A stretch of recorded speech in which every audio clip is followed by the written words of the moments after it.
Hey guys, welcome to జర్ఫిన్ channel. ఎలా ఉన్నారు? ఈరోజు మా రెసిపీ వచ్చేసి ఆమ్లా పికిల్ అండి. ఫస్ట్ ఒక గిన్నెలో కొన్ని నీళ్లు వేసుకొని చిల్లులు గిన్నె పెట్టుకుని దాంట్లో కొన్ని ఆమ్లాలు వేసుకొని ఆవిరి మీద ఉడకబెట్టుకోవాలి. మూత పెట్టేసి ఒక 10 నిమిషాల వరకు ఉంచుకోవాలి ఫ్రెండ్స్. అలాగా 10 నిమిషాల తర్వాత మళ్ళీ మూత తీసి స్టవ్ కూడా సిమ్లో పెట్టాలండి. మూత తీసిన తర్వాత మగ్గుంటాయి. ఒకవేళ మీకు మగ్గలేదంటే ఇంకా 5 నిమిషాలు పెట్టండి. ఇప్పుడు చూడండి అక్కడ ఎలా ఉందో, మెత్తగా చూసారా? అలాగా పీసెస్గా, ఎందుకంటే ముందుగానే ఆమ్లా మేము చాకుతో, ఫోర్క్తో కాదండి, చాకుతో ఘాట్లు పెట్టాము. అక్కడ గీతలు కనిపిస్తాయి కదండి ఆమ్లాకి, ఆ గీతల వైపు ఘాట్లు పెట్టాము. ఇప్పుడు ఒక గిన్నెలో చింతపండు తీసుకొని క్లీన్ చేసుకొని దాంట్లో నిమ్మకాయ రసం వేసి నానబెట్టుకోవాలి ఫ్రెండ్స్. చింతపండు నానిన తర్వాత అక్కడ చూస్తున్నారు కదండి, నిమ్మకాయ నీళ్ళలో నానబెట్టానండి. నానిన తర్వాత పిక్కలన్నీ తీసేసి ఇప్పుడు మిక్సీలో వేసుకోవాలండి. వేసేసుకున్న తర్వాత ఒక చిన్న బెల్లం ముక్క వేసుకోవాలండి. వేసుకొని బాగా మిక్సీ పట్టి పేస్ట్లా చేసుకోవాలండి. అది అయిపోయిన తర్వాత, పేస్ట్ అయిన తర్వాత చింతపండు మెత్తగా గ్రైండ్ చేసిన తర్వాత చూడండి ఫ్రెండ్స్, అలా కన్సిస్టెన్సీ అలా మెత్తగా ఉండాలండి.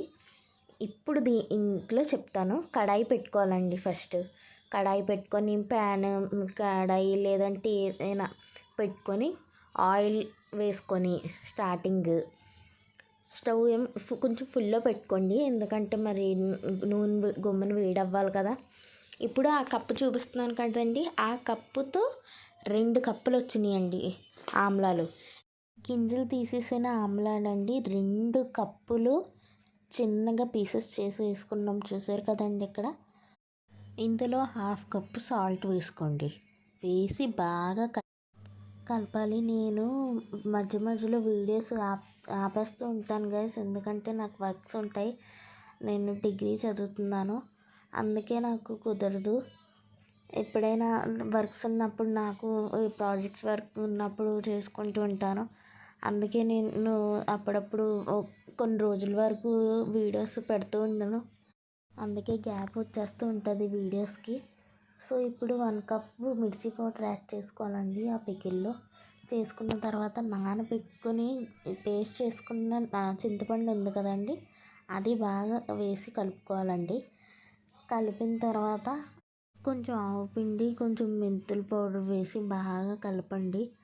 బాగా కలిపిన తర్వాత స్టవ్ ఆఫ్ చేసుకోవాలండి. చేసిన తర్వాత దించుకున్నాక నువ్వుల నూనె వేసి స్టోర్ చేసుకోండి. చాలా బాగుంటుంది. ఎన్ని రోజులైనా నిలువ పచ్చడి కాబట్టి ఇది చాలా రోజులు నిలువ ఉంటుందండి.